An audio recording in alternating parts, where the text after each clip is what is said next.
بەناوی خوای بەخشندەی میهرەبان بینەرانی عزیزی بەرنامەی بەفەڕ لە هەر کوێگەن جوانترین سڵاوی خوای گەورەتان لێبێ. سپاس و ستایش بۆ خوای گەورە کە جارێکی تر عمری ئەمانەتی پێبەخشین لەم بەرنامەیەدا بە خزمەتی ئێوە عزیز و خۆشەویست شاد ببینەوە. درود و سڵاو و میهرەبانی خوا خوازین بۆ گیانی پاکی بەڕێزترین و بە شەرەفترین دروستکراوی خوا حەزرەتی محەممەدی کوڕی عەبدوڵڵاه صلی الله عليه وسلم. ڕێز و سڵاو و خۆشەویستیم بۆ ئێوە عزیز و خۆشەویستیش هەیە. خۆشحاڵم لە ئەڵقەیەکی نوێی بەرنامەی بەفەڕ پێتانەگەمەوە. ئیسلام بەگشت ستەمکاری و کوشتاری خەڵکی سفیدلا دەچێتەوە. دەکەمە تەوەری ئەمڕۆی بەرنامەکەم. مەلای گەورەی کۆی بەڕەحمەت بێ لە یەک دوو شوێنی تەفسیرەکەیدا ئاماژە بەوە دەکا کە ساڵانی 23ەکان بەهۆی ئەوەی کە عێراق مستەعمەرەی بەریتانیا بووە، کۆمەڵی لە کار بەدەستە گەورەکانی بەریتانیا لە کۆیە و کەرکووک و سلێمانی بوونیان هەبووە لە چەند شوێنێکا فەرمێ بە کار بەدەستە گەورەکانی ئەو وڵاتەم دەوت بەریتانیا ئەو وڵاتە پێشکەوت و پڕ لە سەقافەت و مۆدێرنەیە بۆچی برەوێکی زۆر بە کەناڵ و کردە سێکسی و ناشەریەکانە دەن و بڵاویەکەن. ئەویش دەیگوت ئێمە دەزانین کە بەریتانیا وڵاتێکی پێشکەوتەوە ئەو ئیشانش لەگەڵ پرەنسیپ و مافەکانی مرۆڤدا یەک ناگرێتەوە، بەڵام ئەوە داهاتێکی زۆر بۆ دەوڵەت فراهەم دەهێنێ. ئەگەر ئەمە کۆڵێ قیاس بکەینە سەر ئەو بەرهەمێنانی چەک و چەکە پێشکەوتەکان لەلایەن وڵاتانی بەناو دیموکراسی خواز و زلهێزی ئەمڕۆوە، هەمان ئەوەیە کە ئەگەر کوشتاری خەڵکی سڤیل شەڕ و ئاژا و فەرتەنەی نێوان وڵاتانی مسلمان هەر لە ئەفغانستان و بۆرما و یەمەن و عێراق و سووریا و ئێران و باقی وڵاتانی تر نەبێ، ئەو هەموو چەکەی کە ساڵانە بەرهەم دەهێنرێت لەلایەن ئەمریکای پێشڕەوی سەرمایەداری و ئەوروپای پێشڕەوی دیموکراسی و وڵاتانی ترەوە بەرهەم دەهێنرێت بەچی ساغ بکرێتەوە و بەچی بفرۆشرێت. نەرویج ساڵی 2005 یەکێکە لە گەورەترین بەرهەمێنەرانی چەک لە ڕێزی وڵاتانی ئەوروپا، بەڵام لە ساڵی 2005دا تەنها یەک فیشەک لە نەرویجدا تەقێنراوە، ئەویش بەهۆی لە دەست دەرچوون و بە هەڵە دەرچوونی لە دەست پۆلیسێکی ئەو وڵاتە. ئیسلامی پیرۆز چۆن بەگشت ستەمکاری و کوشتاری خەڵکی سفیدلا دەچێتەوە و مرۆڤ تا چەند لە ئاینی پیرۆزی ئیسلامدا گرنگی و بایەخ و پێگەیەکی گەورەی هەیە. بێگومان لە چەند ڕۆژی ڕابردوودا ئەو کوشتاری کە لە ڕۆژاوای سووریا بە بەرچاوی هەموو دیموکراسی خوازانی دنیاوە و لە پەنا مەرقەدەکەی سەلاحەدینی ئەیوبی مۆلانا خالیدی نەقشبەندیەوە بەرامبەر بە کوردانی ڕۆژاوا کرا، جارێکی تر ئەو مەئەسات و ئازار و میحنەتەی بەرامبەر بە کورد دووبارە کرایەوە بۆ قسەکردن لەسەر پێگە و حرمەتی مرۆڤ و ناڕەوایی ڕشتنی خوێنی مرۆڤ لە ئیسلامدا و بە گژاچوونەوەی ئەو ناخڕەشانەی کە هەر سەرەدواوێکیان دەزەکەوێ ڕقی شاراوەی خۆیان بەرامبەر بە ئاینی پیرۆزی ئیسلام دەڕێژن و دەردەبڕن. بۆ قسەکردن لەسەرم پرسە گرنگە میوانداری زۆر بەڕێز دکتۆر تاها زەڵمی، دکتۆرا لە تەفسیر و زانستەکانی قورئانم کردەوە بۆ بەرنامەی بەفەڕ. دکتۆر گیان زۆر بەخێر بێ و سپاس بۆ ئامادەبوونت. سپاس بۆ بەڕێستان، دەستان خۆش. دکتۆر با سەرەتا ئاماژە بۆ بکەین کە ئیسلامی پیرۆز لەگەڵ بوونی ئەو ئیمپراتۆریەتە زەبەلاحانەی ئەو سەردەمەدا کە بانگەشەی بەرەو پێشبردن و ئاراستەکەنی مرۆڤیانە کرد، بۆچی هاتووە و مرۆڤ چه گرنگی و پێگەیەکی لە ئاین و پەیامەکەیە هەبووە؟ بەڵێ بسم الله الرحمن الرحیم. سپاس بۆ ئێوە بە ڕەخساندنی ئەم دەرفەتە. سڵاو و ڕێز و خۆشەویستین بۆ بینەرانی ئەم بەرنامەوە ئەم کەناڵە ڕەنگینە لە هەر کوێ هەن. سەرەتا بەوە دەست پێ بکەین خەموو پەژارە و پێ ناخۆشبوونی خۆمان دەرەبڕین بۆ ئەوەی کە ئەمڕۆ لە گیانی ئیسلامی و بە تایبەتیش لە ڕۆژئاوای کوردستان ئەگوزەرێ ئەو بە ئامانجگرتنەی ژن و مناڵی سڤیل و بێدیفاعی کوردی مسلمان لەلایەن زلهێزێکی ناوچەکە کە تورکیایە، ئەوە داخل نیگەرانێکی گەورەیە، جێگای ئیهانە و ئیدانەکردنە، جێگای ئەوەیە کە مسلمانان هەمویان لە ناخیانە ئەمە ڕەفسکەن، بێنە مەیدان، ناڕزایی دەرببڕن، لێرەوە بین زوڵم و زاڵم بناسین، زوڵم بناسین، بزانین چۆن هەڵوێستی جوانی جوامێرانە بەرامبەر بەو شتانە وەرەگرن. ئێمە کە مسلمانین ئاینی بەرزی ئیسلام ڕێنمایی کردوین هێڵە گشتیەکانی چۆنێتی ژیانێکی دروست لە ژیانە بۆ ئێمە لە قورئان و فەرمودە دیاری کراوە. لێرەوە ئاینی بەرزی ئیسلام هات بۆچی هات؟ سەرەتا پێش ئەوە باسی ئیسلام بکەین خوا ئینسانی بۆچی دروست کردووە. ئەم ئینسانە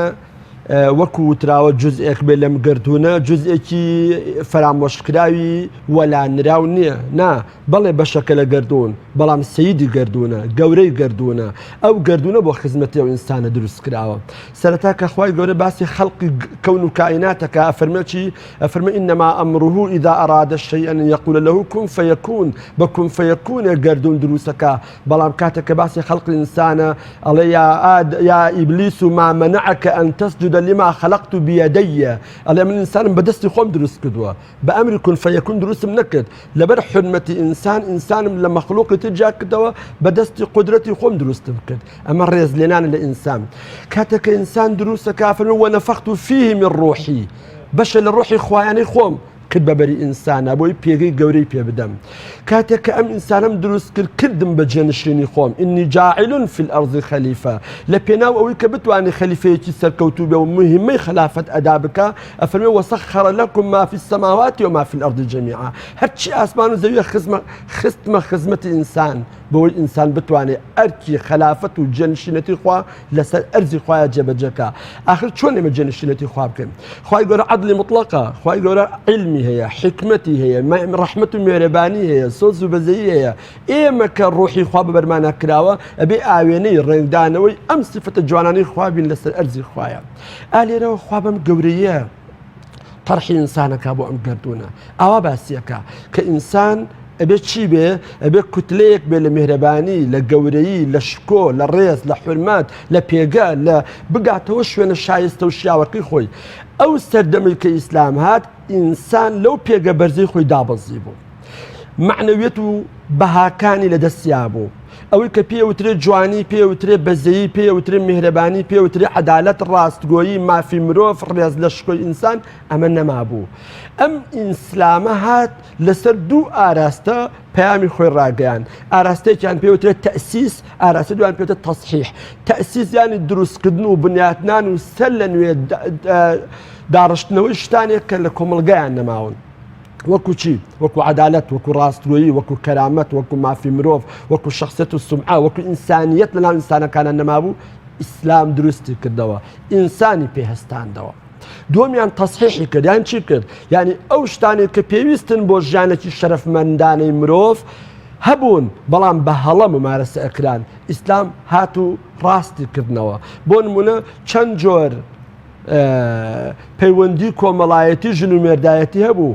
یەک دانیان پەسەند بوو ئیسلام قبوڵی کرد ئەوان تای ڕەفز کرد ئەمە ممارەسەیە هەڵەیە چەند جۆر معاملە و کڕین و فرۆشتن هەبوو ڕیبا هەبوو ئیسلام ئەمەی ڕەفز کرد ڕاستی کردەوە ئەمەیان دروستە تەنانەت لە پەرستشە خۆخواپەرستی هەبوو بەڵام تەوحید نەبوو بەڵام عیبادەتی دروست نەبوو خوای گەورەوە لەڕێی ئیسلام و قورئانەوە ئەو میلەتەی ئاراستە کرد ئەو هەڵەیی لە پەرستنایکە داروبەر دەپەرستێ ڕاستی کاتەوە خوای خاوەنی داروبەر بپەرستێ ئالێرەوە ئەبینی بە تەئسیس و بە تەصحیح بە دروستکردن و بە ڕاستکردنەوە پەیامی ئیسلام هاتە مەیدان ئینسانی کرد بە چی؟ ئینسانی کرد بە سەنتەر هەموو شتەکان ئەبێ لە خزمەتی ئینسانە بن ئەبێ ئاسمان لە خزمەتی ئینسانە بێ ئەبێ شەو ڕۆژ و بە یاسای گەردون لە خزمەتی ئینسانە بێ ئەبێ هەرچی لە ئاسمان و زەویە بۆ خزمەتی ئینسان بێ ئینسان لە سەروی هەموویانەوەیە لەخوا گەڕێتەوە لە ئینسان گەورەتر نییە لەخوا گەڕێتەوە لە ئینسان گەورەتر نییە دوا پلەی بەرزی ئینسان لە خوار پلەی خواوەیە ئینسان ئەوەندە بەرزە ئەوەندە بەڕێزە ئەوەندە گەورەیە ئالێرەوە ئەوەل بەیتێک یەکەم ماڵێ دروست کرا ڕەمزی تەوحید و یەکتاپەرستی بێ و هەرچی مرۆڤایەتیە بێن لەوێ ئظهار و ناخی خۆیان دەربڕن ئیعلانی تەموحیدی و یەکتاپەرستی و دینداری خۆیان بکەن بریتی بوو لە کەعبە لە حەدیثی صحیحی پێغەمبەر هاتووە فەرمێ لهدم الكعبة أهون عند الله من قتل امرئ مسلم وفي رواية ذمي روخاني أم كعبية كأن أول بيت وضع للناس للذي ببكة مباركا يكم مال توحيدا جيغاي رمزي كوبنا ويهم مسلمانان عرس كردني دين دارية دروست بوخوا أفرمي روخاني وكعبة الزور أسانتنا لشي لكشتني إنسانك إنسان خوي دروست نكردوا بلام كعبة إنسان دروستي كردوا حضارة الشارستانية كان إيما دروست ما كردون بەڵام ئێمە خۆمانمان دروست نەکردووە بۆی ئینسان لە حەزارەت گەورەترە لە شارستانیت گەورەترە لە بینا و باڵەخانەکان گەورەترە لە دەستکەوتە مادی و دنیایی و یاسا زەمینیەکان گەورەترە لە هەموو شتێک لە کورسەکان گەورەترە کەواتە ئەبێ ئەو گەورەیە کە بۆ ئینسان خوا پێی ڕەوابینیوە خوا لە هەمان کاتا کە ئەبینێ ئەم گەورەیە لە مەترسیایەوە لە ناوەچێ دیسان تەکانێک بە مرۆڤایەتێدا بۆ گەڕانەوە سەرسکەی خۆی بەچی بە ناردنی پێغەمبەران دکتۆر جوتیارێکی دڵسۆز لەم کوردستانی خۆمانە لە پێناو بەرهەمێکی زیاتر جۆماڵی ئەو جۆگەیە دەکات کە بۆ گەشتنی ئاو بە بەرهەمەکەی کۆمەڵێ لە دڕک و داڵ و پوش و پاڵاش بۆتە ڕێگر یان بەونە بمە قەستەکەی دەستی مێوەکەی هەنجیرەکەی یا توەکەی هەڵە پاچێ بۆی بەرێکی زیاتر بگرێت بێگومان ئێمە لەم دی دەجوانەوە سەیری جیهادەکەین کە بریتی بووە لە گەیاندنی پەیامی حەقویستی و خواپەرستی و دوورکەوتنەوە لە ستەمکاران لە لێژێر دەستەیی خەڵک بەوانی دیکە کە ئاینی پیرۆزی ئیسلام 124,000 پێغەمبەر بۆ ئەم مەبەستە هاتوون چۆن جیاوازی بکەین لە نێوان جیهاد و کوشتاری زاڵمان بە تایبەت دیکتاتۆرەکانی ڕۆژهەڵاتی کوردستان کە ڕۆژێک سوورەتی ئەنفالەکەنە وەکۆڵێ پاسا بۆ کارەکانیان نازانن شەڕەکانی قادسیە سوورەتی فەتەح زۆر شتی دیکەیان کردووە بە ناوی ئاینەوە هەمیشە دژی میلەتانی ڕۆژهەڵات بە تایبەت میلەتی کورد جەنگاون جیاوازی جیهاد و کوشتاری ئەوان لە چیایە بابەتێکی زۆر گرنگ و هەستیارەت و ڕۆژان پێویستم بە کات هەیە تا قسە لەسەر ئەم چەپکە بکەم لە ئاینی بەرزی ئیسلاما دوو چەمکمان هەیە زۆر جا تێکەڵەکرێن بە هەڵا مسلمانان لێیان تێگەن چ جای ئەوانەیە کە داخلە دڵیش من بەرامبەرمان ئەویش چەمکی جیهاد و قیتالە ئەبێ ئەم دوانە لێک جا بکەینەوە جیهاد چییە و قیتال چییە سەرەتا ئێمە کێشەی ناسینمان هەیە ئەبێ سەر لە نوێ داڕشتنەوە بکەین بۆ ناسینی چەمکەکان تۆ چۆن لی تێگەی اینجا لێەوە بڕیاری لەسەرەدەی وەنیە ناسینی هەر شتێک من ناسینی هەر شتێک بناغەیە بۆ حکمدان لەسەر ئەو شتە جیهاد چییە جهاد زانایان وا پێناسییان کردووە بەذل الجهد لإيجاد شيء غير موجود یعنی سەرفکردنی هەوڵ و توانای مرۆڤ بۆ بەدەستێنانی شتێکە نییە ئەو شتە چییە کە نییە و پێویستە هەشمان بێ بریتە لە نیشتمان بریتە لە دەوڵات بریتە لە ژیانی ئینسان لەو شوێنە باشە نیشتمان و کۆمەڵگە و دەوڵەت ئەمسیانە بۆ ئەوەی ئەمسیانە دروستکەین ئەبێت جیهاد بکەین جیهاد بەمانە قیتال نییە بەمانە کوشتن نییە بەمانە ماڵوێرانکردن و ڕاوەدونانی ئەم و ئەو نییە هەڵە لەو بابەتە تێگەیشتوین چونکە چەمکی جیهاد لە قورئانی مەکیە هاتووە لە کاتێکا خوا ئەفەرمێ وەجاهدهم به جیهادا کەبیرا یعنی بالحجة والبرهان والدلیل بەم قورئانە کە بەڵگە و دەلیلە بۆ حق ئالێرەوە ئەم قورئانە کە تەبەنی کەلیمەی جیهادی کردو باسی چییە باسی بایانکردنی حەقی قورئانە گەیاندنی ڕاستی بەڵگەکانی قورئانە بۆ بەرامبەرەکان اینجا بابەتی قیتال لە مەدینە تەشریع بوو دوای ئەوەی کە ئەسحاب لەگەڵ پێغەمبەری ئەکرەم عەلەیهی السەلام کۆچیان کرد بۆ مەدینە لەوێ مەدینە بوو بەو ئەرزەی کە نیشتمانێکی ئەوان بێتیایە بەحەسێنەوە کۆمەڵگەی مهاجر و ئەنسار بوون بەو کۆمەڵگەیی کە پێکەوە بژین زائیدن ئەو دەوڵەتەی لەوێ ڕایگەیاند بوو بە دەوڵەتەی کە هەیان بوو کاتێک کە تۆ ئەرزت هەبوو کۆمەڵگەت هەبوو دەوڵەتت هەبوو ئەبیتە جێ تەماعی ناحەز و نەیاران ئەو کاتە پێویستی بەوەیە بە چەک بێتە مەیدان بۆ هجوومکردن نا بۆ دیفاع و بەرگری چەک لە ئیسلامە بۆ هێرشکردن نییە بۆ بەرگریکردنە بۆ کوشتن نییە بۆ بەکارهێنان نییە ئەم قسە زۆر قورسە و وردیشە لێمان تێناگەن هەندێک کەس چەک لە ئیسلامە بۆ بەکارهێنان نییە بۆ هەیمەنە دروستکردن و بۆ حساب بۆکردنە حتا کە ئەفەرمێ وأعدوا لهم ما استطعتم من قوة ناڵێ بۆی بیان کوژن ئەفەرمێ ترهبون به عدو الله چونکە ئێستا ئەو وڵاتە زلێزەی نەوەوی هەبێ بەبێ بەکارهێنانی هەموو دنیا حسابی بۆکە کەواتەمە بۆ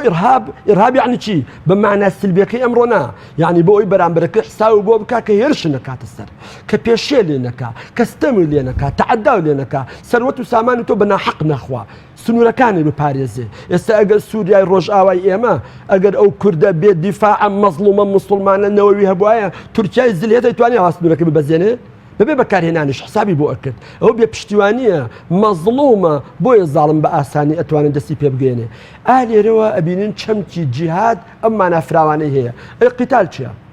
قیتال لە ئیسلامە گەڵایەکە لە درەختێکی گەورەی هەزار لقوپۆ یەکێکیان قیتالە قیتال چییە؟ قیتال بکەنە دیفاع عن شيء موجود من نیشتمانێکم هەیە، من کۆمەڵگەیەکم هەیە، من دەوڵەتێکم هەیە، بۆ بەرگری لەم شتانە قیتالم پێویستە. اینجا قیتال و قەتل دوشتی جیاوازن، خوا نافەرمێ بیان کوژن، ئەفەرمێ قیتالیان لەگەڵا بکەن. قاتلو جایە لە ئوقتلو، قاتلویانی بجەنگن، ئەگونجێ دوو تەرەف جەنگیش بکەن و خوێنیش نەڕژێ. کەواتە ئەمە هەتا وردیکەینەوە باسدەی قەتل و کوشتن بچووکترە بێتەوە. لە هیچ شوێی قورئانە نەهاتووە خوای گەورە داوا بکا بچن بیان کوژن بێ ئەوەی لە ڕەد و لە مقابل و لە پەرچەکردداری ئەوانە نەبوو بێ. قاتلوا الذين يقاتلونكم، ئەوان تارکوژن جاخۆ لە شەڕا گوڵباران نییە، گول لە بارانە. لێرەوە ئەبینین ئیسلام بەم شێوەیە تەرحی ئەم بابەتە ئەکا. ئەگە بگرنەوە بۆ مێژوو لە سەردەمی پێغەمبەری ئیسلامە عەلەیهی السەڵات وەسەلام چەند غەزا کراوە؟ ئەزان 27 یا 26 21 غەزا کراوە کە ئیتیفاقی عولەمای لەسەر بێ. باشە ئەوەی کە معروفە بە ئیختیلاف ئەگاتە شتانێکی تا 27 ڕوا 21یان تا ئەندازەیە ساغ بۆتەوە و ڕێی ڕاجحی لەسەرە. ئەم 21 غەزایە هەوڕ ناکەم 500 کەسی تیا کوژرا ببوورە چەند ڕۆژی پێچووە. ئەمە بکەمە بینا مقدمە بۆ بینای شتێکی تر لەسەری سەباسیەکەم. هەر غەزایەک هەبووە یەک تاقی پێچوە لە نیوەڕە بۆ ئێوارە تەواو بووە، هەیانە شەو ڕۆژێکی پێچووە، هەشیانە ڕەنگە 3 ڕۆژی خایاندی بێ، نیانە گەیشتوێتە 5 ڕۆژ. 5 ڕۆژ نییە، تۆ 10 ڕۆژیشی بۆ دابنێ، حەدی ئەکسەر هەر غەزایەک 10 ڕۆژی پێچوو بێت. طبعاً ئەوەم لەبیر چوو بێڵێم ئەم 21 غەزایە تەنیا 9 دانەیان ڕوبەڕووبوونەوە شەڕویاوە، ئەوی تری عەرزی عەزەڵات بۆ گەڕاونەتەوە، ڕوبەڕوو یەک نەبوونەتەوە، تەنیا 9 دانەیان ڕوبەڕووبوونەوە ڕوویاوە شەڕ بووە و کوشتار بووە. ئەم 9 دانە یەکی چەند ڕۆژمان بۆ دانان؟ 10 ڕۆژ بەلانی کەمەوە. 10 ڕۆژ چەندەکە؟ ئەکاتە 210 ڕۆژ یعنی چەند مانگەکە؟ 7 مانگەکە. ئەی پێغەمبەر صلی الله علیه وسلم چەند ساڵ پێغەمبەرایەتی کرد؟ 23. ئەی ئەگەر 23 حەو مانگی لێ دەرکە چی ئەمێنێتەوە؟ بۆ یەکێ پرسیار ناکات کوا 22 ساڵ و 3 مانگەکەی تری 5 مانگەکەی تری وایە؟ ئالێرەوە ئەبینین پانتای شەڕ لە ژیانی پێغەمبەر و هاوڵانی پێغەمبەرا چەند بچووک بوو. شتێکی ناچاریانە ناچاریش شەڕ لە ئیسلامە وەک خواردنی چارەسەر وەرگرتنی چارەسەر وایە بۆ نەخۆشێک چارەسەر وەرەگرێ ئەبێ لە کاتی دیاری کراو بێ بە ئەندازە و جورعی دیاری کراو بێ بۆ نەخۆشیێکی دیاری کراو بێ بە ناچاریش بێ. ئەسڵ لە ئیسلامە ئاشتیە، ئەسڵ ژیانە، ئەسڵ پێکەوە ژیانە، ئەسڵ خۆشەویستیە، ئەسڵ برەودانە بە پەیوەندیە کۆمەڵایەتی ئینسانیەکانمان. ئەسڵەن خوای گەورە دینی تێکەڵ بە هەندێک شتی دنیایی نەکردووە. من و تۆ دراوسەیەکین ئەگەر دینمان وەک یەک بوو لەگەڵ یەک چاک بین ئەگەر ناوانە بن شتیوانە. تەنانەت پێم خۆشە لێرە ڕاستکردنەوەی بکەم بۆ تێگەیشتنێکی هەڵە لە ئاەتێکی قورئان بۆتە چەکی دەستی زۆرە لە خەڵکی. ومن يبتغي غير الإسلام دينا فلن يقبل منه وهو في الآخرة لمن الخاسرين. وأزانين نابي قبول كين كس غير إسلام بكات ديني خوي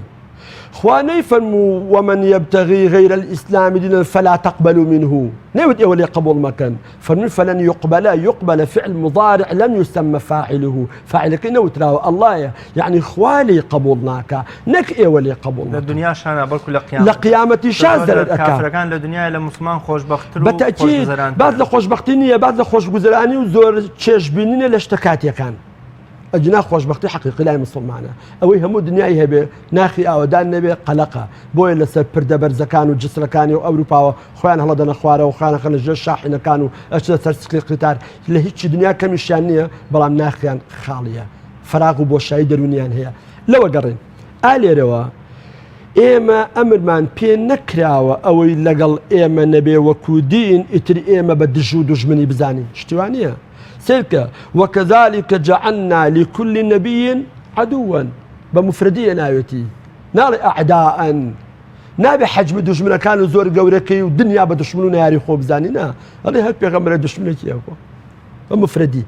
آلي روتي بقين كبعزي دشمنا يتبشوكا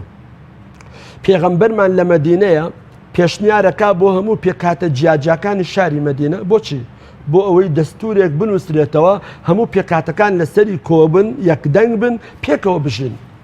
مەدینە معلومی جەنابتە یەهودی تایە نەسارای تایە مسلمانی تایە منافق لە مەدینە سەری هەڵیا مشریکی تایە ئەسڵەن بێدین و ملحیدیشی تایە کۆمەڵێک لەمانە هەموو کۆبوونەتەوە لە شارەوچکەیەکی بچووکی ئەو سەردەمەیە پێکەوە ئەژین ئەم هەموو پێکات و کەمەنەتەوەیە جاجایانە ئاین و ئاینزات جیاوازانە بۆ چوون و ئایدیا جاجیانە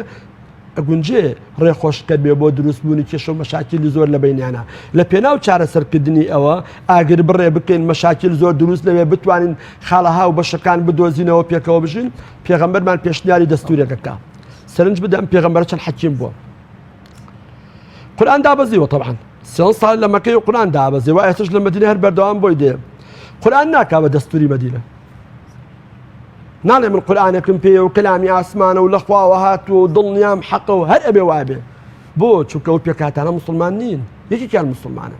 نابێ ئایدیای مسلمان فەرز بکرێت لەسەر غەیری مسلمان من زۆر جار ئەم لە وتارەکان ماوتووە ئیسلام فەرز ناکرێ عەرز ئەکرێ فمن شاء فليؤمن ومن شاء فليكفر خۆ خوا یەک ماڵی نییە هەتا یەک بەرنامە و یەک ڕێگاش هەبێ مادام لێ بەهەشتەیە و جەهەنەمەیە لێرە حەقەیە و باتڵ هەیە دوو ڕێگان دوو ڕێبازن زیاتر لە دوو بۆ چورکە لەوێش جیاوازی کەواتە خەڵک چۆن چێژ ببینێ لە ئیرادەی خۆی لە ئازادی خۆی لە کەرامەتی خۆی لە حڕەتی عەقڵ و بیرکردنەوەی خۆی بەوەی کە ئێمە سەرپشتیکەین ئەمە ڕێگە باشەکە ئەوە ڕێگە خراپەکە وهەدەیناه النەجدەین هەردوو ڕێگاکەمان پێ ڕێنمایی کردووە ئەرزی خۆیەتی باشە وقل الحق من ربكم فمن شاء فليؤمن ومن شاء فليكفر لا إكراه في الدين ئەمە زۆر مهمە ئالێرەوە ئیسلام ڕێزی لە ئینسان گرتووە لەبەر پاراستنی کەرامەتی ئینسان ئازادی بە ئینسان بەخشیوە ئەو دینەی کە لای ئێمە حەقی مطلقە خوا بۆ ئینسان بە کۆنکرێتی بەحسی نەکردووە ئیلا ئەبێ ئەوە بکەیت هەناسەدان کۆنکرێتیە خەوتن کۆنکرێتیە ژیان کۆنکرێتیە ناتوانین لێلادەی ئادەی کەسێ بێ بڵێ وەڵام من بێنیازم لە خواردنەوە لە هەناسەدان لە خەوتن لە ئەم شتانە ناتوانین خۆی بێنیازکە بەڵام ناتوانێت بۆ ماوەیەکی عمری دنیای خۆی بێنیازکە لە دین بۆ چونکە ئیرادەی هەیە ئەم ئاینە بەرزە بەم تێگەشتنە جوانە ئەم تاریخی ئێمە ئاوایە هەموو ئەو غەزەواتانێک کە وتمان ڕوویاندا ئەوەنە مانگی پێچوو ساڵێکی تەواو نەکرد ئەیکوا باقیەکەی تاریخی ئیسلامی زوڵمی زۆری لێکراوە من لەگەڵەوە شانین بڵێم تاریخی ئیسلامی بڵێم تاریخی مسلمانان چونکە ئیسلام تاریخی نییە مسلمان تاریخی هەیە ئێمە ژیاوین لە فترەیەکی زەمەنیە ئێمە ئینسانین مسلمان ئینسانە ئینسان قابلی هەڵەیە چاکەشەکە و خراپەشەکە ئەوەی لە تاریخایە بە تەفسیریەوە بە فقهیەوە بە ڕاوەی فەرموودەکانیەوە بە هەموو ئەو کتێبانەی کە بە ئێمە گەیشتون لە ڕابردووان نووسراونەتەوە هەموو جهدی بەشەرە ئەمە ڕۆڵی ئینسانە ئێمە بە پۆلێن یەکەین ئەکەین بە سێ بەشەوە هەرچی لە توراسی ئیسلامی لە توراسایە ئەکەین بە سێ بەشەوە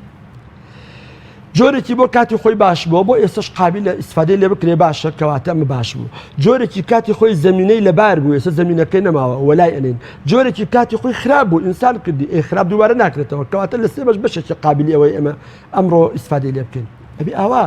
هەڵسەنگاندن و تەقییممان هەبێ بۆ ئەوەی کە لە پێش ئێمە ڕوویاوە ئالێرەوە مێژووی مسلمانان مێژووی ئینسانە ئێمە ئیسلام و مسلمان لە یەک جاکەینەوە ئەگەر کەسایەتێکی گەورەی وەکو ئۆردۆغان لە تورکیا ئیعلانی ئیسلامەتی و مسلمانەتی خۆی کردوێ و پاشخانێکی ئاینی و ئیمانی و دینی هەبێ ئەوە شەفاعەتی ئەو زوڵمە ئەمڕێ بۆ ناکە و هەموو دنیا بزانێ خوا یەکەم کەسەکە ئیعلانی حەربی کردو لەگەڵ زاڵم کەس ناتوانێت بە ناوی خواوە ئاەتی خوا بچەمێنێتەوە بۆ مەرامی سیاسی و شخصی خۆی بۆ مەرامی ڕەگەزپەرستی و عنسوریەتی قەومایەتی خۆی ئێمە لێرەوە وەکو کورد ئەڵێن زۆڵمە لەوە چێ خەڵکێکی تر هەبێ مەبەستمەم کردەوەی ئەردۆغانیە هەموو کردەوەیەکی زاڵم دەڵێ من بۆ منە ئامانجی خۆم یان بۆ منە سیاسەتی خۆم پەیڕەوەکەم یان بۆ منە سنووری خۆمە پارێزم و پێگەی خۆم لە وڵاتە کێ دیاری ئەکا کە ئەمە زوڵمە قورئان و فەرموودە یان بۆ منە من و تۆ یان بۆ منە ئەردۆغان ئێمە ئەتوانین بڵێن سێ سەرچاوەمان هەیە بۆ دیاریکردنی شتەکان ئەمە زوڵمە ئەوە حەقە ئەوە عەدلە ئەوە سدقە ئەوە چیزبە ئەوە چیوە نییە چەمکەکان بەهاکان لە سێ سەرچاوە ئەتوانین ئێمە سنووریان دیاریکەین هەموو کەس بیان ناسێ یەکەمیان وەحیە دووەمیان بەحث و عیلم و ئەزموونی بەشەریە باشە سێمیان عەقڵە هەموو کەس دەزانێت زۆڵم چییە. تۆ ئازادی تا ئەو شوێنەی کە مەسی بەرژەوەندی بەرامبەرێ نەکردووە. کاتێککە گەشتیتە ئەوەی سنووری بەرامبەرشکان ئێت تۆ سنوورەکەی خۆت بەزان کەواتە تۆ ئازادیەکەی نەما. ئێستا کاکە ئەو کەسێک کە شۆفێری ئەکا پێی وتراوە پشتێنی سەلامەتی ببەسە ئەمە زوڵمی لێکراوە ئەمە ئازادی زەوت کراوە نا ئەمە لە پێناو سەلامەتی خۆی و هاوڵاتیانە یاسای بۆ دانراوە. ئیسلام ئاینی یاسایە خۆ مەهڕەمەکی نییە کەسە بۆ خۆی ئازاد بێ. ئازادی دینی قبول نەبێ بەڵام ئازادی خراپ بیت. کوفر زۆر مهمامە کافربوون ئازادیە بەڵام کوفرکردن لە مجتەمەعی مسلمانانە ئازادی نییە. ئازادی بۆ خۆت فکرەکە هەڵگری کافربی بەس ئازادنی شعوری مسلمانان بریندارکە و ئزهاری کوفر بکەیت بۆ خۆ لە دڵی خۆتە. ئازادی دەسەڵاتت هەبێ طموحت زۆر بێ لە فکری فراوانکردنی دەسەڵاتابی بەڵام ئازاد نیت زوڵم لە خەڵکی بکەیت. الظلم ظلمات يوم القيامة. خوا فرمي إني حرمت الظلم على نفسي كل خوا بده صلاة ترى خوا الحرام كدو لسر خوي إن جا وجعلته بينكم محرما بند كانم إيوش وك من ظلم حرام كدو إيوش بحرام بزانم أما هیچ پاساوێک نییە ڕەوایەتی بەم لەشقرکێشی و بەم کوشتنی خەڵکی بێدیفاع و سیڤیلی ڕۆژ ئاوا بدا هیچ پاساوێکی نییە. ئەجا تۆ وەرە سوورەتی قورئان بخوێنی لە مزگەوتەکانتەوە بەڵگەیە لەسەر چیەمە بەڵگەیە لەسەرەوەی کە تۆ ئەتەوێ بیسەلمێنی بەرامبەرەکە مسلمان نییە من مسلمانم نا بەعکسەوە ئەگەر تۆ لە ئاستی ئەو سوورەتەیابی کە ئەی خوێنی هەرگیز سنووری دراوسەکانت نابەزێنی. چونکە خوای گەورە کە باسی قساسی شەکە فمن اعتدى عليكم فاعتدوا عليه بمثل ما اعتدى عليكم ولا تعتدوا. بەئەندازەی ئەوە مافتلایەتی کە مافی خواردووی لەوە زیاتر نا سنوور مەشێنە. چەند ئاەتمان هەیە لە قورئانی پیرۆزە خوای گەورە باسی زوڵم و زاڵمینەکە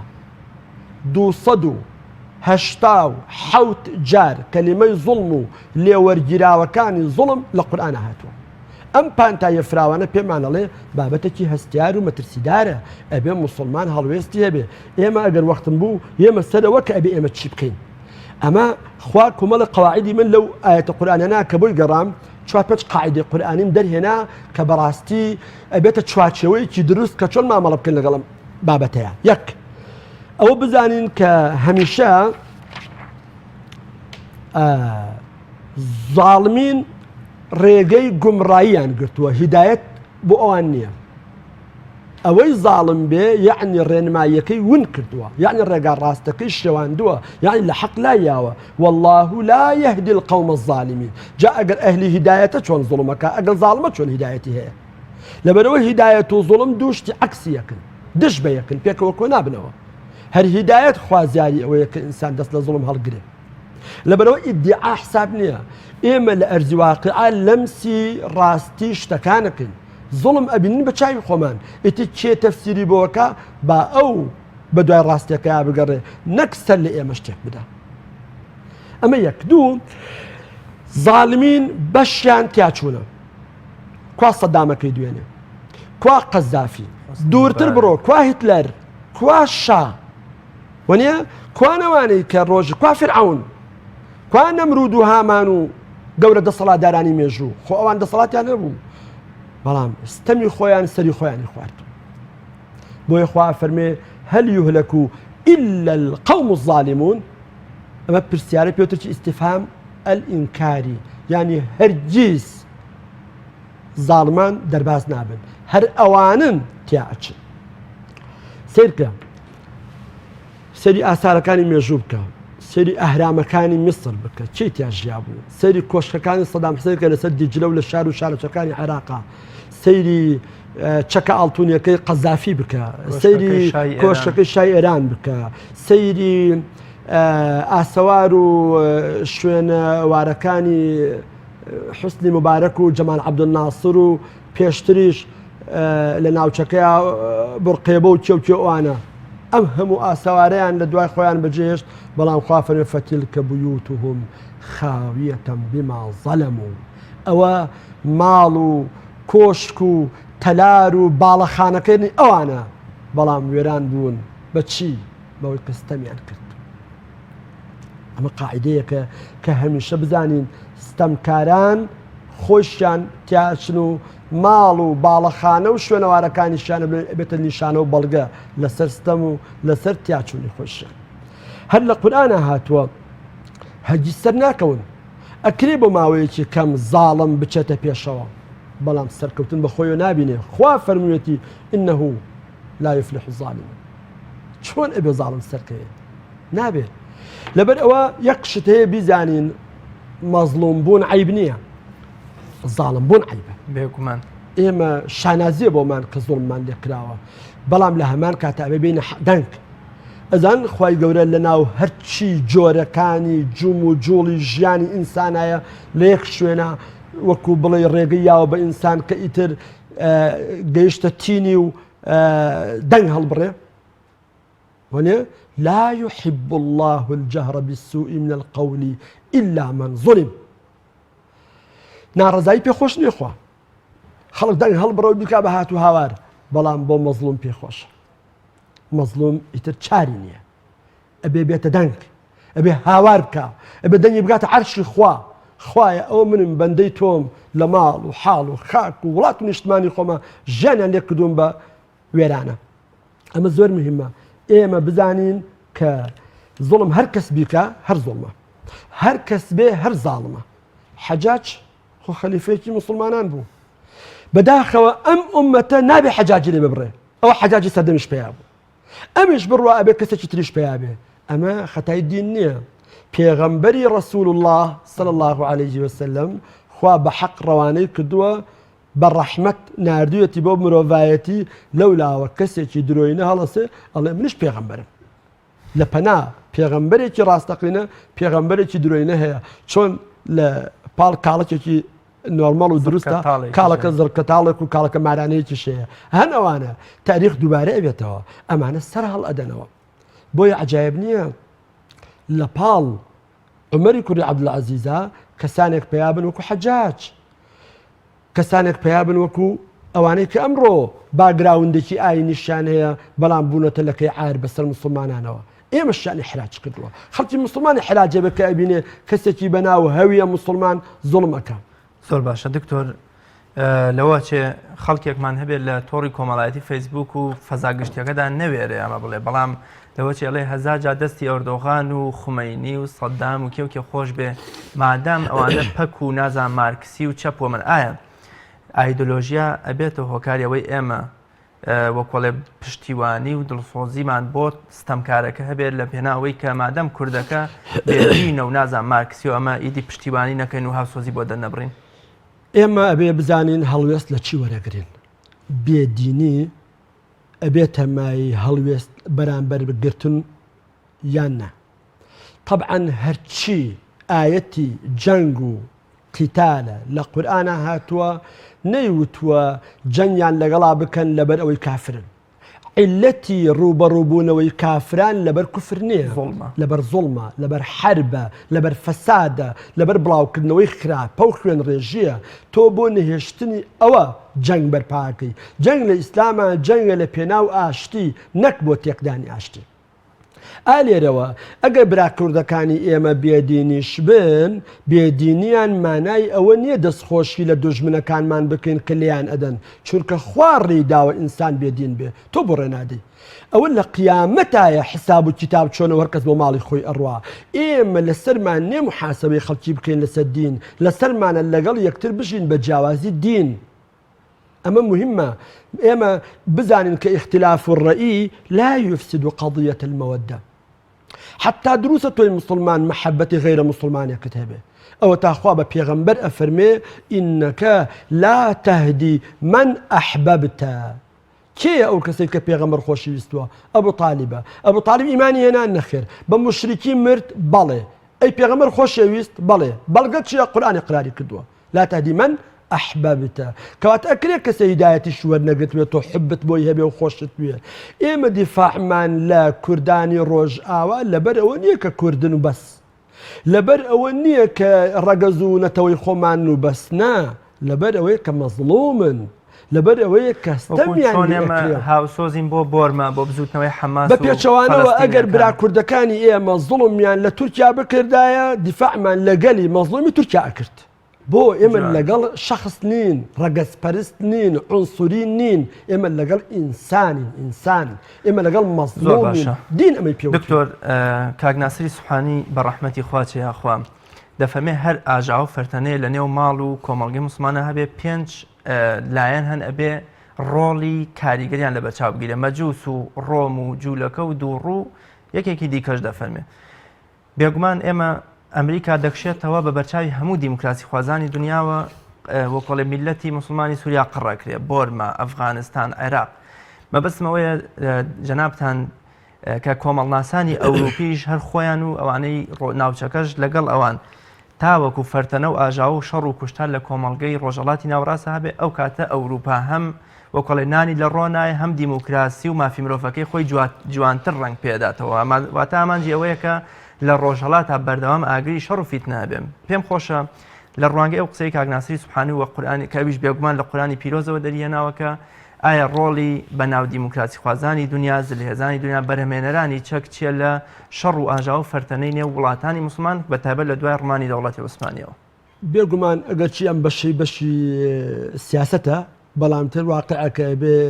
خۆمان لێ نەبوێرین قسەی لەو مەجاالە شابکەین ئەگەر سەرنجی ڕووداوەکانی ئەم دوایی ئەو ناوچەیە بدەین چەند ڕۆژە تورکیا وا خەریکی لەشکر کێشی و هێرشکردنە سەر ئەو وڵاتەیە لەو کاتەوەی کە ئەمریکا کشایەوە لە وڵات وەک بڵێ گڵۆپی سەوزی بۆ هەڵکراوە ئەمە ئیتفاقیەکی ژێربەژێریە تازە بە تازە کەشف و پەیوەندە تەلەفۆنەکەی نێوان ئۆردۆگان و ترامپ ڕێپێدانی ترەمپی لێ خوێنرایەوە کە من گڵۆپی سەوزم بۆ تۆ هەڵکردووە ڕێکەوتنەکەی رووسیا و ئەمریکا و کوێی تر پێکەوە لەسەر ئەم قەزەیەکی بوو بێدەنگیکردن بوو بێ هەڵوێستی نواندن و بەرامبەر لەم لەشکرکێشی و تۆپ باران و خەڵکی سیڤیل و بێدیفاع بە ئامانجگرتنەی سووریا بۆ لەلایەن تورکیاوە ئەمە دیارە ڕۆڵی ئەوان چییە؟ تەنانەت ئەو دەربڕینە زۆر جەرک بڕی کە ترامپ وتی ئێمە کە کورد شەڕی بۆ کردوین لە هەروە لە بێ بەرامبەربووی نەکردوین لە بەرامبەر پارە و چەکەوە شەڕی بۆ کردوین وەکو بڵێ کوردی بە کرێکارێک و بە کرێگرتو وەسف کرد کە ئێمە ئیشمان پێیان و پارەماندانە و چەکماندانە ئیشەکەمان تەواو بوو ئێستا ئێمە ئەکشینەوە لە کاتێکا ترامپ کۆمەڵێکە ئەمریکا یا زلهێزانی ناوچەکە کۆمەڵی ئامانجانە بابەتانە هەیە یەک دروستکردنی بازار بۆ ساکردنەوەی کاڵات چەکەمەنی و ئەستەحەکانیان دوو دوورخستنەوەی شەڕ لە وڵاتی خۆیان و بە قڕکردنی کورد سێ بیان و دروستکردن بۆ هێشتنەوەی خۆیان لە ناوچەکە و زیاتر بە تاڵانبردنی ژێرخانی ئابووری و سەوت و سامانی ئەم وڵاتانە چوار کێشە دروستکردن بۆ ناوچەکە بۆ ناو وڵاتان و کۆمەلگا ئیسلامیەکان هەتاوەکو ئەوان نیان پەژێتە سەرەوەی کە بیرکەنەوە کە لەسەر پێی خۆیان بۆستن کە باسی داهێنان و پێشکەوتن و خۆشگوزرانی وڵاتەکانیان بکەن ئەمە و دەیانی تریش بژمێرە ئەمانە بە بەرنامە ئەم کارانیان کردووە کەسێک کە ڕئیسی ئەمریکا بێ ئەم ڕۆخی بە ڕئیسی هەموو عالەم ئەزانێ ئەم هەنگاوانە هەنگاوی بێ عەبەس و بێ ئامانج نین بە بەرنامە کارەکەن بە تەوقیتی مناسب کەی ئەڕۆن چەند ئەڕۆن کەی ئەگەڕێنەوە چۆن ئەگەڕێنەوە چوونیان قازان جیێوانی تیاابێ گەڕانەوەیان قازان جیێوان تایە بە قورسی و سنجینی و دەستکەوتەوە لی بێنە دەرەوە ئاوا مامەڵەکەن بەڵام ئێمە باسمان لەوەیە ئەمڕۆ قەزەی کوردی قەزەیەکی حەقە عادل و ڕەوایە میلەتێکە بێتە قوربانی سیاسەتی هەڵەی زلهێزەکانی ناوچەکە ئێمە لێرەوە پێویستمان بەوەیە ئەم زۆڵمە دەنگ هەڵبڕین کە ئەمە زۆڵمە ئەمە یەکدوو هەندێ فەریکە ڕۆشنبیری ناتێگەیشتوش لێرە و لەوێ بە زمانی ئێمە قسەکەن ئەمە بە دەرفەت ئەقۆزنەوە کاتێک کە ئۆردۆگانێکی خەلفیە و باگراون ئاینی ئەبیننەوەیەکە ئیتر هەرچی مەلاوە پێوەی بسووتێنن هەرچی دینە پێوەی متهم بێ هەرچی مزگەوت و منبەرە هەمووی متهم بێ چییە چونکە ئەو ڕۆژە لە ڕۆژان نوێژی کردووە یا بانگەشەیەکی ئاینی هەبووە ئەمە هەڵەیە منی مەلاو ئیمام و خەتیبی مزگەوتیش ئەوە بە زۆڵم ئەزانم ئەوە بە هەڵە ئەزانم ئەوە دژایەتەکەم صلی الله وسلم لە ئوسامەی کوڕی زەید قبول ناکە کە کابرایەکی کوشتووە ئەتر نازان لە ترکی شاوەیان بە ڕازگۆی کەوتەتی لا ئیلاهە ئیلڵا ئوسامە فەرمێ خۆزگە لە دوای ئەوە من موسڵمان بوومایە کەواتە لە سەحابەی خۆشەویستی کوڕی خۆشەویستی خۆی قبول نەکرد بێت چۆن بەبەستەکەم ئەمەیە خەڵک ئەم ڕۆشنبیریەی هەبێ تەڕ و شک پێکەوە نەسووتێنێ ئەنجا لە ڕۆ سیاسیەکەشەوە میلەتی کورد هوشیار بێ ئەگەر ئیسلامیەک کۆنگرەیەکی لە ئەستەمبوڵ بەستی بێ و مەرحەبایەکی ئۆردۆغانی کردی بێ و بە حکمی باگراوندی ئیسلامی بوون بین سازیەکی کەمیان هەبوو بێ خۆ دەسەڵاتدارانی کورد پرۆتۆکۆلی چەندین ساڵەیان پێکەوە مۆر کردووە خۆ هەر ئەمان بوون نەک نەوتی ئێستا نەوتی 100 ساڵی تری داهاتوونەوەکانی ئێمەیان بەتاڵان پێفرۆشت دەبابەی تورکیان دەبابەی تورکیان هێنا ئەوەنە پاسداری ئێرانیان هێنا بۆ دەست لە شرکێشی وڵاتانان کرد بۆ سەر میلەتەکەی خۆمان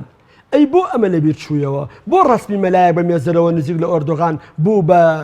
ڕەمزی تۆغیان و ستەم و خراپەکاری و ئیسلامیشی پێوە لێ بدرێ ئەمە بێئینسافیە ئەمەش زوڵمە ئەمەش زوڵمە بۆیە ئەبێ زوڵم یعنی چین ینی لادانی شت لە سکە دروستەکەی خۆی هەرچی لەوە لادا زوڵمە مەبەست سیاسیکەش نییە ینی کە قوربانی یەکێک کە دروشمێکی ئیسلامە ئەمان هەر قسەکەن کە خەڵگە چێ بۆ حەج ئەمان هەر قسەکەن کە بۆ نمونە ئێمە ئەڵێن ڕکاتان لێکەین دەستمان دامێنتان بێ خەڵک بانەچێتە نێرگە لە خانەکان بانەچێتە مەیخانەکان لەبەرەوەی کە هەرچی شێرپەنجە ڕووی کردوتە وڵاتە هەمووی کاریگەری ئەم مادە خراپانەیە کەواتە مەبەستمەوەی ئەمان بە ڕۆژی ڕووناک ئەگەر ئیسلام وەک ئەو خۆرە دراوشاوەیە ببینن چه سوودێکی ئەوان هەر دژایەتیەکەن مەبەستمەوەیە لەبەرەوەی کە کاتی بەرنامەکەش بکەینمەوە لەسەر ئەم دیدەش قسە بکەی کە ئەمە تەنها شتێکی سیاسی نیە ئەمان هەر ئیسلام ببینن هێندەی دایک و باوکیان بۆیان دڵسۆز ئەوان هەر ڕقیان لێتی کورد هەر لە ڕۆژئاوا ستەمی لێ ناکرێ لە وڵاتی خۆشمان ستەمی لێ ئەکرێ لە دراوسەکانیشمان ستەمی لێ ئەکرێ ڕۆژانە ملیان بەپەتی قەنارەوەیە بۆ خەڵک نایەتە دەنگ وەنیە لە سەعاتێکە لە ڕۆژە و ڕۆژەکە لە سا پەنجاکی خاکی وڵاتێمە فرۆشتراکێ فرۆشتی بۆ خەڵک نایەتە دەنگ من ئەڵێم کە ئەڵێن زۆڵم بە یەک چاوسێری هەموو زۆڵمەکان بکەین زاڵم هەر کەس بێ زاڵمە کوردی خۆمان بێ دراوسێمان بێ نەتەوەی غێری خۆشمان بێ عەرەب بێ تورک بێ فارس بێ کورد بێ زۆڵم هەر زۆڵمە زاڵم هەر زاڵمە ئەبێ بە یەک چاوسێری ئەمانە بکەم ئەمە وێ بڵێم ئەبێ میلەتی ئەمە هوشیار بێ چاوکراوە بێ شتەکان تێکەڵ نەکا وە کاریگەری خراپی چاواشەکارانیشی لەسەر نەبێ ئەڵێن مەسەلێکی عەرەبی هەیە ئەڵێ ضەرەبەنی فەبەکا سەبەقەنی وەشتەکە ئەڵێ ئەو لە منیا و خۆی گریا کە چ شکاتیشی کردم ڕێگوامان لێ هاتووە یعنی مەجارت نایەتەوە دیفاعی لە خۆت بکەی وەڵامی بیتەوە ئەڵێ حکایەت و گورگ و بەرخەکەیە گورگێ وتی بە بەرخێ ئەبێ بتخۆم چووکە تۆ ئاوەکە بۆ من لێڵ کردووە وتی ئاوەکە لای تۆیە بۆ من لە خوارەوەم تۆ لەسەر وتی آخر پار جنێ و پیاوم وتی من بەرخی ئەم ساڵم پار هەر نەبووم وتی باو باپیر و جنێویان داوە یعنی ئللا هەر بیانوێکی بۆ ئەدۆزێتەوە ئەمانە بە بیانون بۆ ئەوە نادیفاع لە کوردکەن ئەو قەڵەمانە قەڵەمێکی ڕەشن ئەو ناخانە ناخێکی ڕەشن ئەو بۆچوونانە بۆچوونێکی ڕەشن کە لەگەڵ هەر دەرفەتێکە هەل ئەقۆزنەوە بۆ لێدان لە خوا لە پێغەمبەر لە ئاین لە ئیسلام لە مەلا لە مزگەوت ئەمە مام جەلال لە ئیفتتاحی مزگەوتی قازی محەممەدا بە هەموو ڕۆشنبیرانی کورد گویان لەم قسەی بە کەچی وتی ئەگەر ئیسلام نەبوایە کورد ئاسارینە ئەمە بڕۆن مام جەلال بڵێم قسە لەکوێ هێناوە بڕۆن کتێبەکەی مەسعود خاڵق بخوێننەوە ڕۆڵی ئەلمانیەت لە مەزلومیەتی گەلی کورد و لە مەینەتی گەلی کووردا کاکە 300 ساڵ کورد لەژێر خەلافەی عوسمانیە سەربەخۆییە بوو عێراق بندەست بوو ئوردون بندەست بوو سووریا بندەست بوو میسر ژێردەستە بوون ئەمانە بەڵام کورد سەربەخۆیی هەبوو لە سەردەمی حکمی ئیسلامە جەبەل حەمری ناندرا بوو جەبەل ئەکراد هەتا ئەوێ هی ئێمە بوو ئێستا لە سەردەمی حکمی خۆمانان تا کوێمان هەیە تا دێگەڵەمان نییە بۆ خەڵک ئەم ڕاستیان نابینێ بۆ ئەم حەقەتیان نازانێ چەند میرنشین چەند دەسەڵاتدار چەند شتی جوان چەند خەڵکی خاوەن پێگە و جێگەمان هەبوو لە دەسەڵاتە لە ڕابردووە تا ئیسلام هەبوو ئێمەش هەبوون زۆر باشە زۆر سپاس بۆ بەڕێز دکتۆر تازەڵمی دکتۆرە لە تەفسیر و زانستەکانی قورئان سپاس بۆ پەیوە جوانەکان بۆ ڕوونکردنەوەکان زۆر بەخێبی بەڵێ ئازان و خۆشەویستانم بێگومان زۆر سوودمان لە وتەکانی دکتۆر تازەڵمی وەرگرت کە بێگومان ئێمە نەوەی سەلاحەدین ئەیوبی مەولانا خالید نەقشبەندی و بەدرخان پاشای بۆتان و شێخ عوبەیدوڵڵای نەهری و شێخ مەحمودی حەفید و شێخ سەعیدی پیران و قازی محەممەد و شێخ عەبدولسەلامی بەرزانین کامانە پیاوی هەڵکەوتووی ئەم نەتەوەیە بوون و ئەوەشی کە ئێستا خەڵکێک دەیەوێ بە ناوی نەتەوەیەوە دژایەتی ئیسلام کاوە بۆچوونێکی زۆر هەڵەیە و پێویستە ئێمە لەم کێشەیەدا لەگەڵ ستەم لێکراو بین و دژی ستەمکار بین بە هەر کەسێ بێ خۆشحاڵ بوون کە ئەمڕۆژ بەرنامەی بەفەڕ بە کۆتاگەشتا بە گەشتنەوەیکی تر بەخوای گەورە مێربانتان ئەسپێرم خۆتان لەگەڵ